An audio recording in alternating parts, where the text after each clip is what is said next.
Hi there, and welcome to the Call to Cinema. My name is Aaron, and we got some announcements to talk about. Now, the announcements came out on Friday, and I thought about doing them then, but I didn't kind of want to just jump into them and kind of just do them right away. I wanted to kind of think about them a bit before I did, because there were some. Hey there, Dustin. Welcome, man. There were some really happy people with the announcements, and there's some people that were slightly upset about one of the announcements. Hey there, Alan, because we're crossing over into double dip territory. Hey, strange land. So I'm guessing all of you guys have seen the Vinegar Cinema announcements, which is good because I'm not here to break the news to you. There you have other fantastic people to do that. I'm here to break it down with my thoughts on it and to get yours as well. So I figure we'll just dive right into the Vinegar Cinema announcements for the month of April because there's some pretty cool stuff here. Hey there, Uzi. Hey there, Coach. When wins a key announcement. There's some good stuff here. And there's some stuff that people were interested in and were upset about, actually, a little upset about. And those people are not me, to be honest with you. Hey there, future. Welcome, man. So I guess let's just dive into the main announcement. You know, the big one, the one that's getting the the big news, and that is we're getting a 4K of Death Wish 2, the classic Charles Bronson Michael Winner collab, the sleaziest of the Death Wish films by far and large, which I'll probably get into more over when I go over some of the other videos on here, some of the other titles on here. And you eyes see, that's what I think, because I can't see people being upset. But here's the thing. The reasoning that I've had a couple of people that mention it to me is because they said, well, didn't this already get put out? Well, not in 4K. So that's the thing. For some people that are worried about getting double dipped with their Scream Factory, Show Factory collections, I can understand it to a degree, but these aren't the same things. Like X-Ray and Skitside is not the same edition as the one that came out from Scream Factory. This Death Wish 2 is not the same edition that came out from Shout Factory a while back. In fact, we got some cool stuff here, and I'm not quite sure what's new when it comes to the features, but the scan is definitely new. So what we got here, we have two versions of the film. The 4K UHD has the uncut one, as well as an alternate TV version of the film that is restored in 2K from its 35 inner positive negative. We got an interview with David Engelbach, an interview with Robert F. Lyons, one of the actors from the film, interview with actress Robin Sherwood, and we have an interview with Todd Roberts, son of executive producer Bobby Roberts, and audio commentary by author and historian Paul Talbot, along with theatrical trailers, reversible cover art, and I know it's too big to get like maybe a VSA, because the type of what VSAs go for. But this could have been a VSU, and like, to be honest, hello, Mr. Kitty. I have Mr. Hubert down there by my legs. Hey, you have food and water and extra food.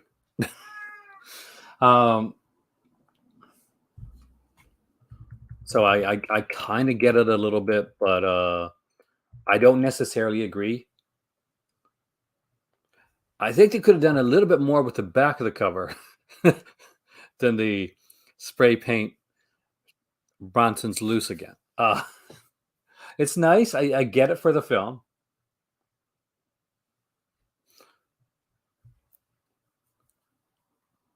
For those that are not familiar or are familiar with the Death Wish ones and are kind of wondering which one this is, because there are 5 of them in total. So the first Death Wish film was the one based mostly, on the actual true story that had happened, and it kind of like took it from there and went in their own direction.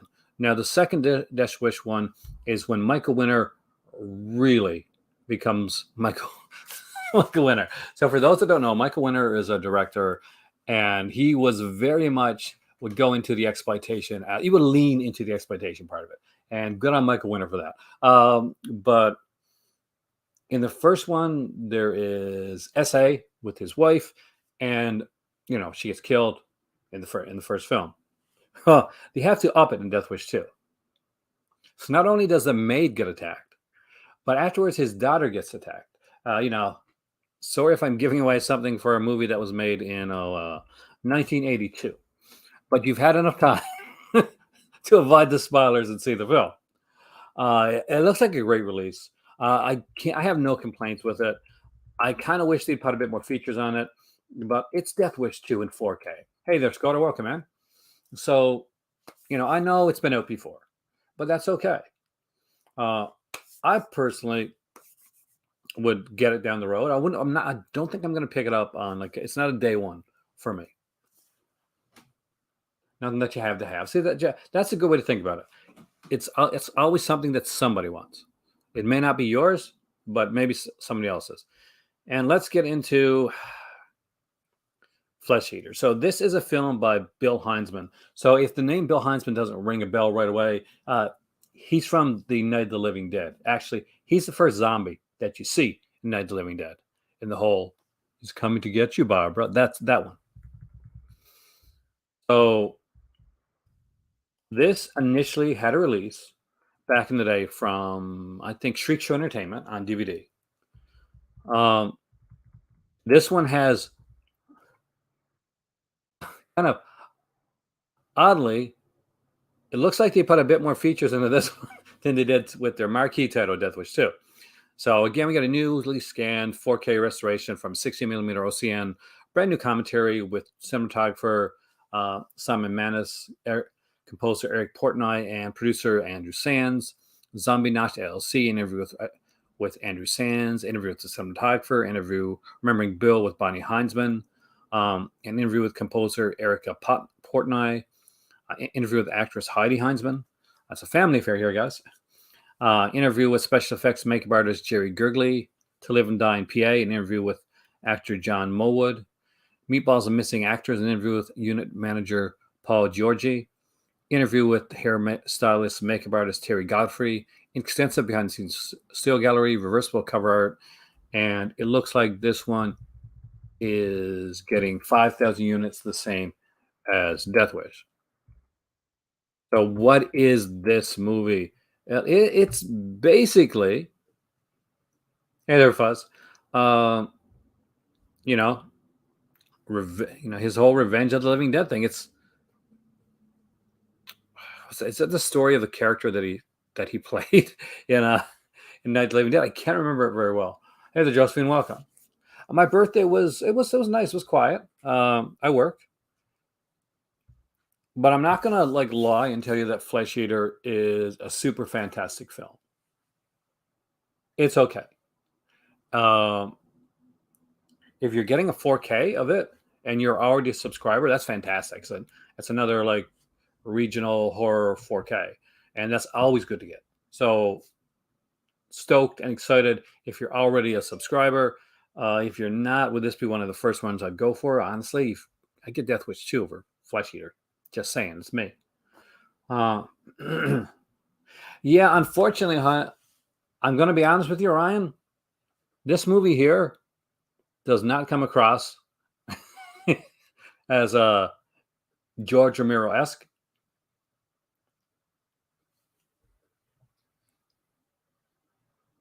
Sonic's bigger and better than the first. I'll eventually check it out. Now, there's some stuff that I'm not going to go over here that I'll be going over next week on my Patreon video. Yeah, Warlock, that's a really good description.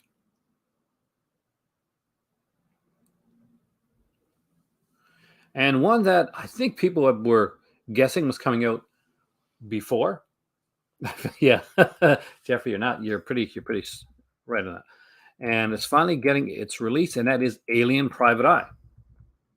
Not gonna lie, this is probably the one that does interest me most out of these three films. Because I know Death Wish 2. I know Flesh Eater. I don't remember Alien Private Eye very well, and it could be horrible. but especially the fact that it's got the best slip. That always makes me nervous. But it's yeah. Let's read this one. I didn't read the first two, but I'm going to read this one because I'm guessing you guys already know the other one. Aliens have long integrated themselves among the human population to the point that they are physically indistinguishable, except for their uniquely pointed ears. It's like a spot thing, a physical trait that they go to great lengths to hide or have surgically altered in order to fully blend into human society. Lemro, an alien, has found his calling on Earth as working as a private investigator. One day, a beautiful and mysterious woman visits his office and shares the story of a mysterious disc-shaped artifact which has potential to destroy the human race. Begging for Lemro's help in preventing such devastation. Initially uncertain if he should take the case, Lemro quickly finds himself embroiled in an intergalactic drug smuggling ring, hell-bent on turning every human into a mindless junkie. Putting his investigative and martial arts skills, because you got to have that, to the ultimate test, Lemro begins a deadly... Was that red letter media? I'm not surprised. To smash the drug smuggling operation while racing its time to unlock the secret of the mysterious disc before it's too late. Seems like it's got a little bit of a it's me deadly in there. Just saying. So there are a couple adult titles. I will not be going over those on this one. I will be going over them if you're a Patreon supporter. We will go over that in that video next week. The April Fool's one. Did people actually buy this? Because pretty sure this is a joke. But translucent slipcover prototype. So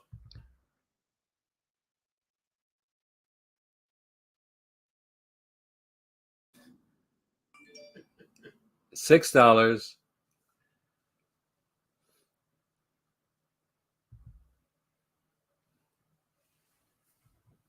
Oh no, it's definitely a joke. You are getting something. But it's not going to be a translucent slipcover prototype. So it's something smaller that they can do for $6. Um,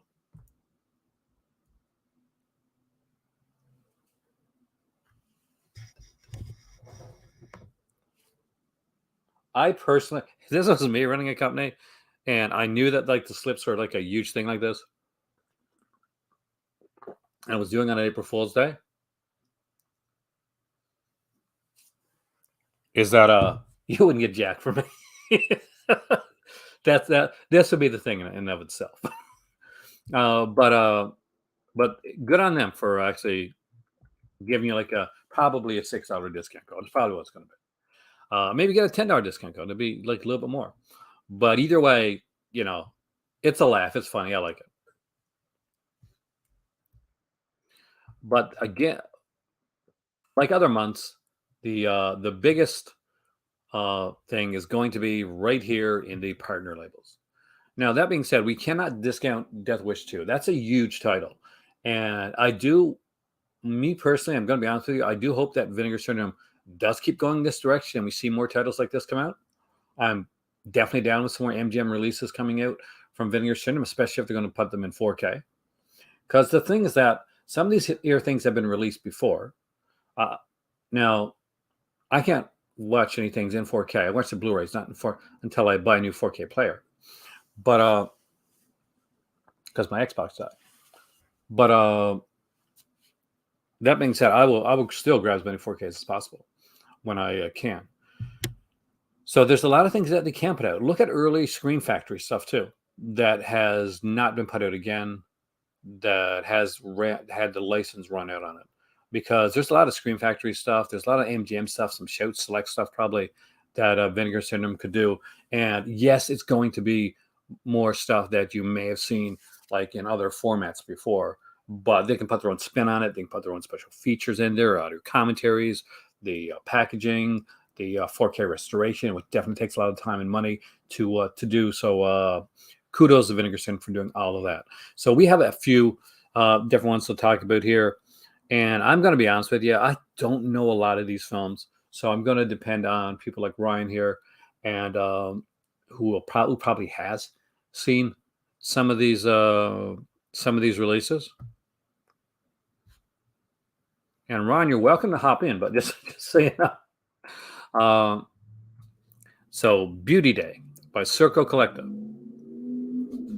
Uh, I love the cover.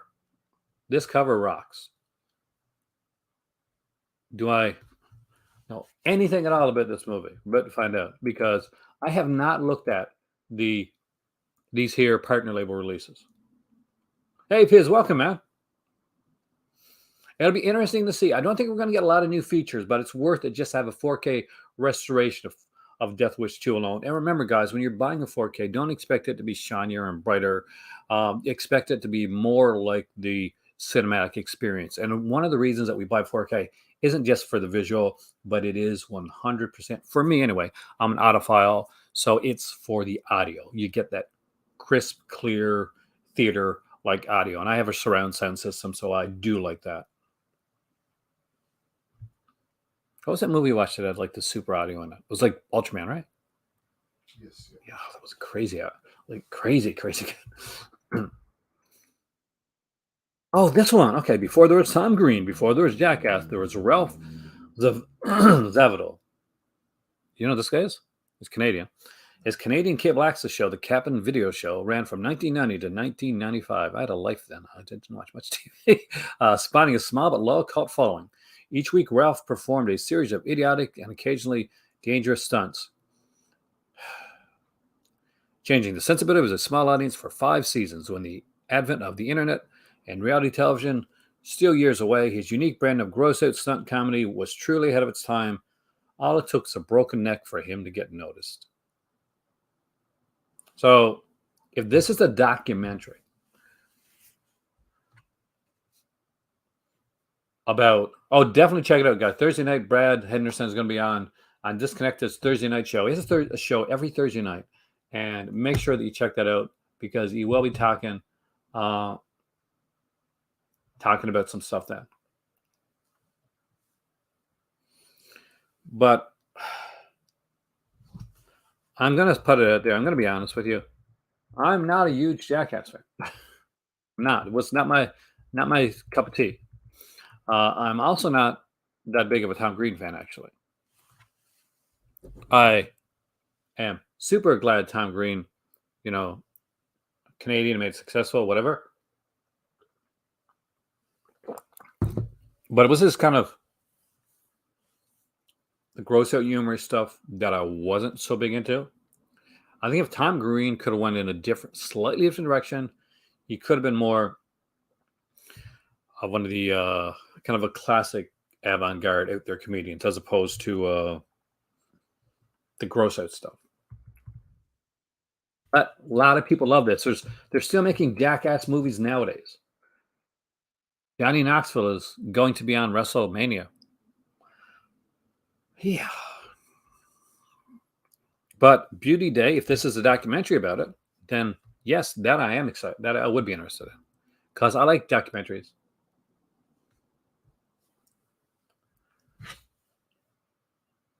But isn't that like the worst part of YouTube? Like, well, like those quote unquote like prank like channels. Yeah, Drew Barrymore's ex-husband, Tom Green. Exactly. He was actually in Charlie's Angels.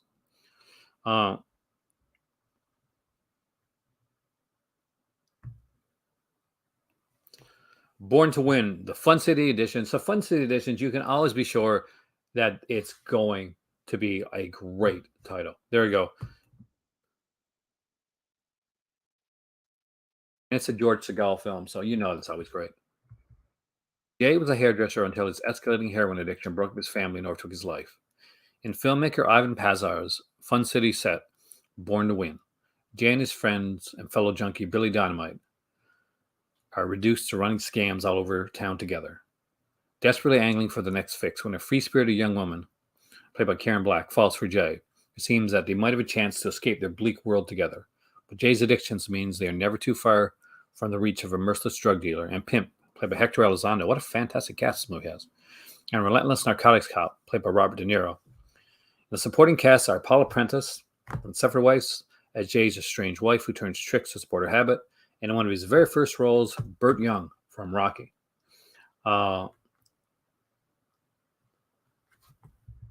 Damn, what a stars!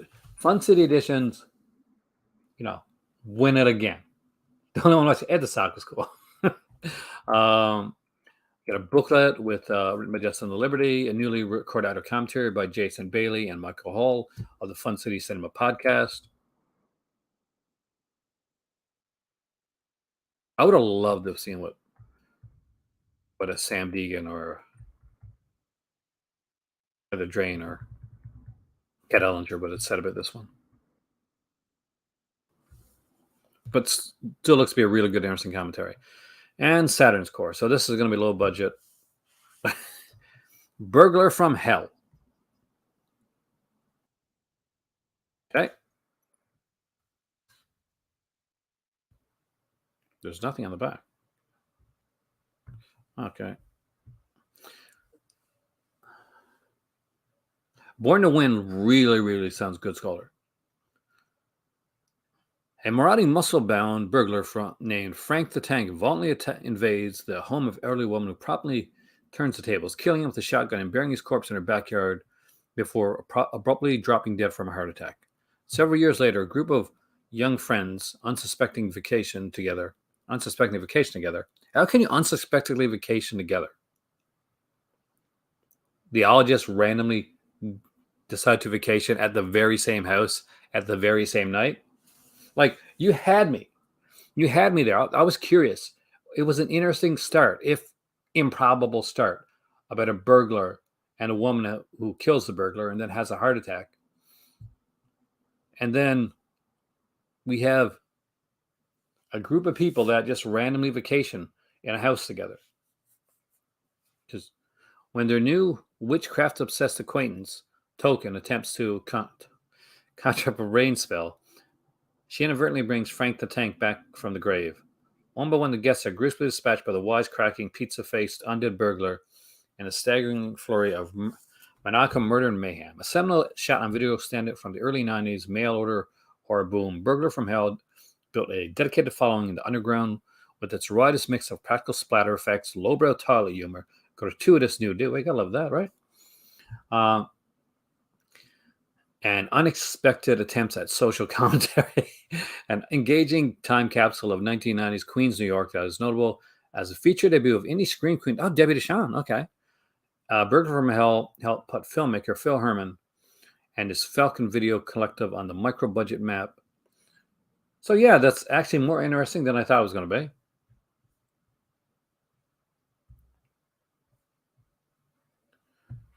And let's get to Altered Innocence.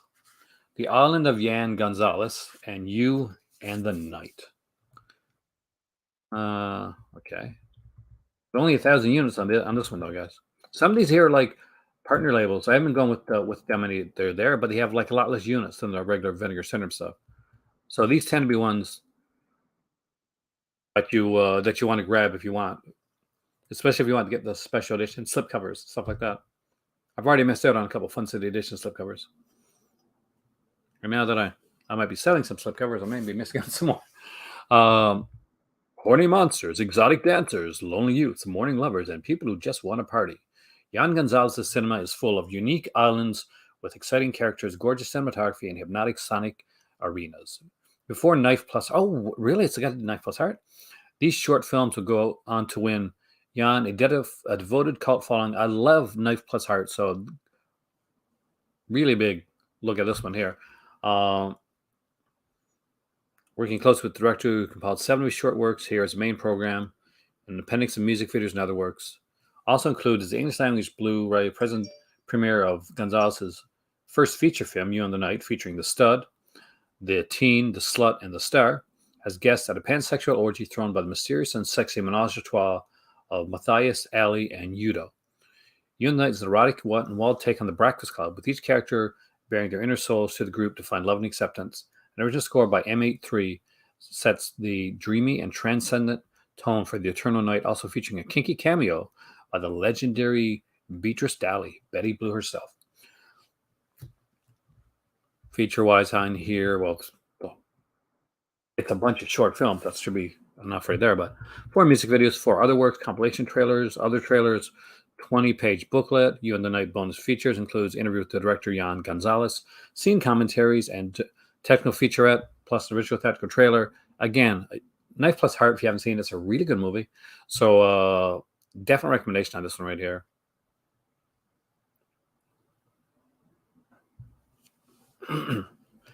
They look like people. Yellow Veil is a company that I've been very interested in. I have yet to grab any of their releases, and I think that's been a bit of a mistake on my point side. But eventually, when I can, I will be grabbing them some of their stuff because they have some very interesting titles. Suspecting that people are transforming into malevolent shapeshifters, Wyatt flees to New York City to seek out his estranged childhood friend Christian. As mysterious horrors close in on Wyatt, he questions whether to protect his only friend from an impending war or from himself. A genre-bending story of love, loyalty, and living nightmares. Deleted scenes, BTS footage, that's behind the scenes, not the group. Commentaries, producer, cast, director commentaries, an essay by Anton Batel, interviews, discussions with the cast and director, and the rest will cover art.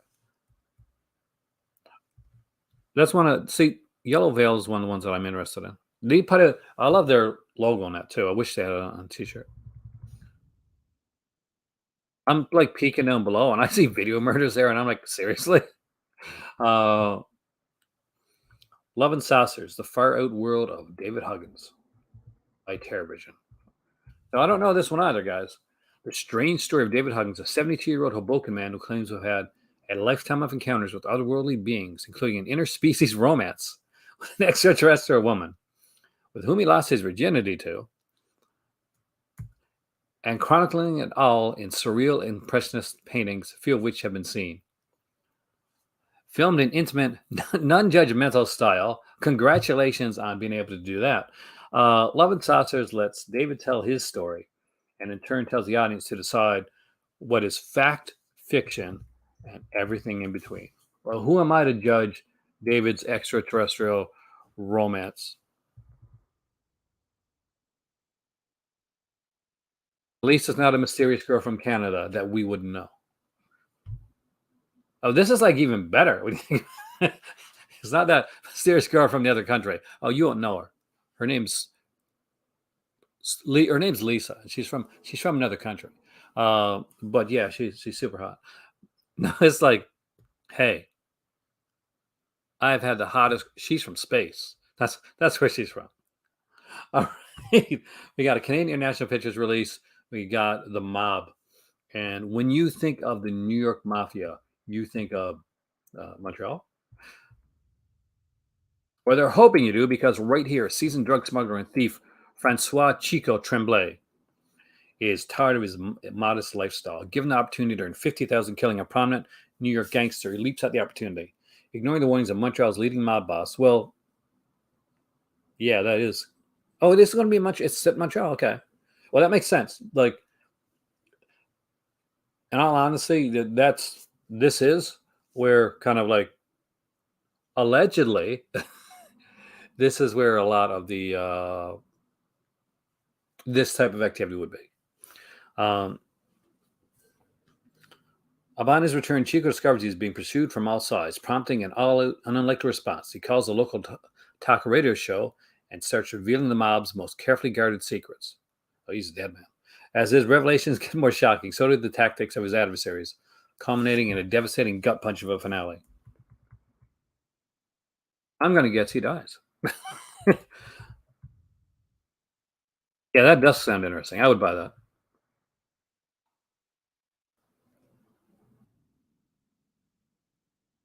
This would have played at Fantasia. That's why I got a book from Fantasia. Mother Schmuckers by Dark Star.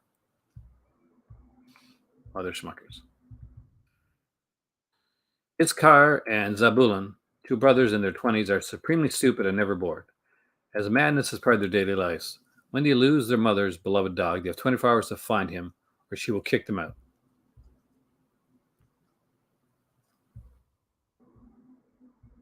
Uh, okay. I haven't seen this. This may be fantastic. I All these sound interesting. That's the thing. These write these whoever writes the descriptions, these make them sound really interesting. So no, maybe it's fantastic. Other music. Actually, I like this cover. Factory 25.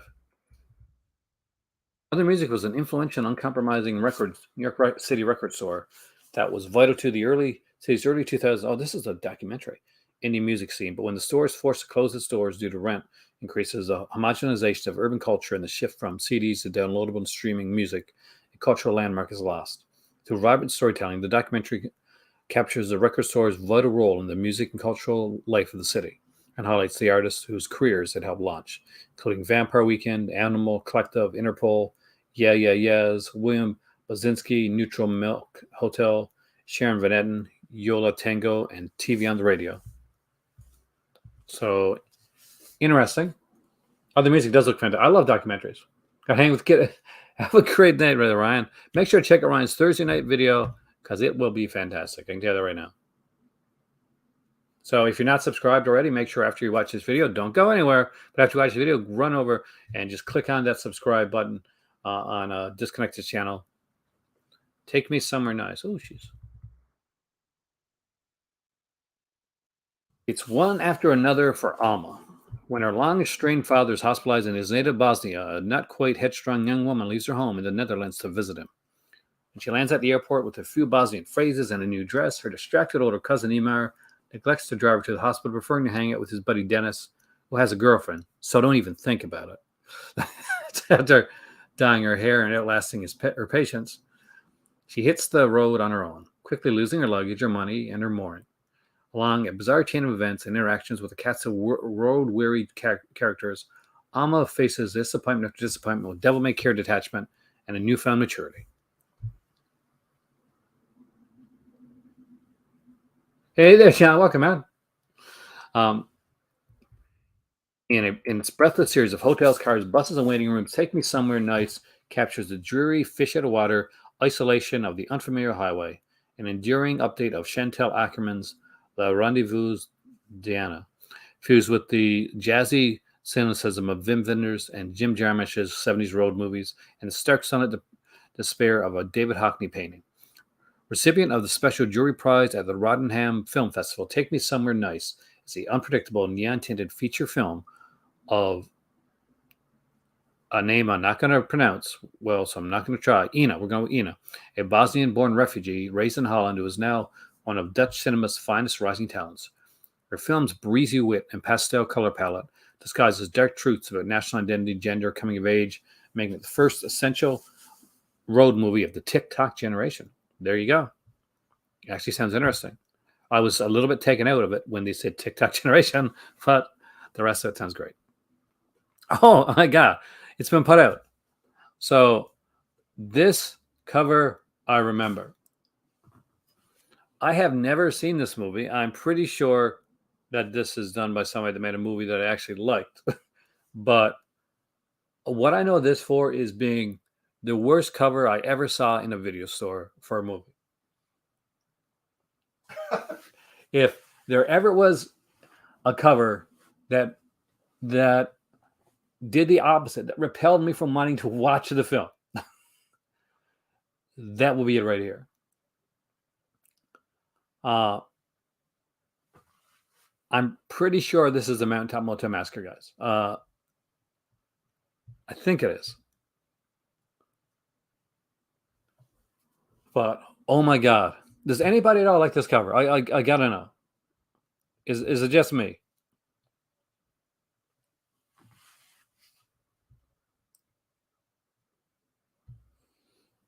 Because yeah, that's all right. Maybe it's not the Mountaintop Motel Massacre guy, but it sounds like it. David Lee Shepard loves his mother. I bet you it is. I bet you it is. He's a good boy. He wants to make his mother proud. But he also wants to videotape himself strangling prostitutes. There you go. It's the age-old conundrum. Make your mom proud, strangling prostitutes. Which way do you go? From one beautiful corpse to the next, Lieutenant Jerry Del Vecchio is getting closer to David, a reckless news reporter and a fatally friendly young woman get caught up in the mayhem. Jim McCulloch Sr. That is totally the guy from Milton. Okay. Give me a second here, guys. I am 99% sure that this is the Motel Massacre guy. And if it is, I was not a huge fan of that film, and I own it. It's okay. It sounds great. Yeah, it was. The cover does the opposite of selling it. That's the problem. Now, this cover would have been, this was original cover Warlock. So this is the one that I saw back in the VHS days. So I understand that they maybe want to use it because it's got that, maybe the bad cover notoriety that you'd remember it because it is so bad. Just like you remember like the good covers. Remember like the Gates of Hell cover that was out back in the day with the zombie face on it, like was super cool cover. Well, yeah. Now this is kind of in the opposite direction. I'm like, oh yeah, I'm not going to rent that. That looks like crap. Now this might be a great movie if you like Mountaintop Motel Massacre. It's the same director, so there you go. Full-length commentary with first assistant cameraman David Atkin, moderated by film historian Brad Henderson. Interview with the band The Insatiables. Interview with actor John Fertitta. Interview with first assistant cameraman David Aiken. The Insatiables black and white music video featuring scenes from video murders. I kind of looked that up later on. Original VHS edition footage featuring John Fertitta, Lee Larimore, Virginia Lordens, Tracy Murrow, Frank Baggett, and Jim McCulloch Jr. Culture Shock releasing trailers. Hey there, Mike. Welcome, man. Yeah, exactly. Well, let's be honest here. The cover under the slip would have to be. It would have to be. So we were looking at. We got one more to go through,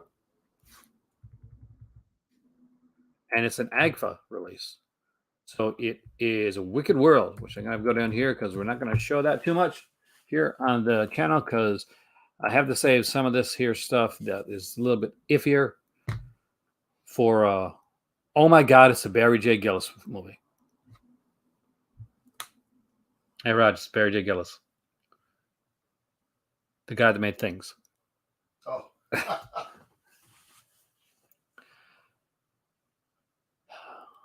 But that was only the beginning, because Wicked World is not only Gillis' 1991 follow-up to Things, it's a new form of genre anarchy. Grant Eklund is a cop who's haunted by the death of his girlfriend at the hands of a psychotic slasher named Harold. I'm glad you went for like a really memorable name there. When Harold is released from an asylum, there's only one option for Eklund: revenge. Filled with riffage, gnarly ultra-violence, and experimental techniques, Wicked World feels like what would happen if Salvador Dali injected acid directly into his brain while staring at a Cannibal Corpse LP cover. This is a high personal treatise on the toxicity of society from one of the most singular filmmakers in trash horror history. It's a re-release. Waste of a slip. Hey, Danush, welcome, man. So we get a full-length documentary making of reality, the making of Wicked World. A video essay, a tribute to Eddie Platt. Video essay, Tomorrow's Dream, martial law video. So there we go. Also coming up, by the way, announced recently, Kino Lorber is putting out the Mr. Wong collection. So the Boris Karloff Oriental Detective, Mr. Wong, is coming out as a getting a box set release from Kino Lorber. Just thought I want to pass that one along to you guys as well because I know that one's going to be an interesting title. I'm pretty sure that's all the titles that've been released announced by Vinegar Cinema. We already talked about the set. I like Impulse. It's been a long time since I've seen it. I do own it though. I'm not sure. I think Mill Creek put it out on Blu-ray. But I bought it like probably a year or two before I actually even started working with Mill Creek. So because I really wanted this film. No, I'm thinking of Pulse. Impulse is the one with the. God, it's been years since I've seen that. I wouldn't be able to tell you. I'd have to watch it again. I remember liking it back in the day. I remember renting it at the time, like just for Meg Tilly, because like many people my age, I had a thing for Meg Tilly and Jennifer Tilly. Tilly sisters, quite a good combination. But when you look here and you see the stuff that's coming out, how is out as a month compared to, like, say, May? So April should never overshine May because May is the big month. That's the thing. There should be good solid releases that are coming out, but it should be releases that that are okay. We got Death Wish 2, which I think is a fantastic release. I think the Fun City Edition release is something that everybody should grab. Flesh Eater, I'm not going to lie. If you got a subscription, fantastic. You got it in your collection.